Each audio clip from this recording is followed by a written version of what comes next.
Pagkaraan ng ilang oras, sa wakas nakapagdesisyon ako. Siya na nga ang babaeng gusto ko. Hinanap ko siya kung saan-saan, para makita siyang muli. At para masabi sa kanya na mahal ko siya, at sorry sa mga bagay-bagay na nagawa ko na. Nakita ko siyang nakatayo sa harap ng simbahan.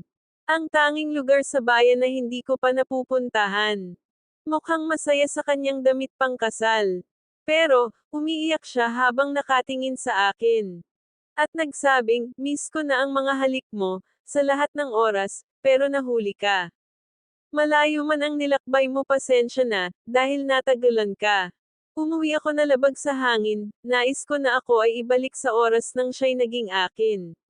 Sa labas ng mga lansangan, ay ang lugar kung saan ang mga puso ay nagugutom, walang makain. Sa loob-loob ko, naririnig ko pa rin ang sinabi niya. Miss ko na ang mga halik mo, sa lahat ng oras, pero nahuli ka.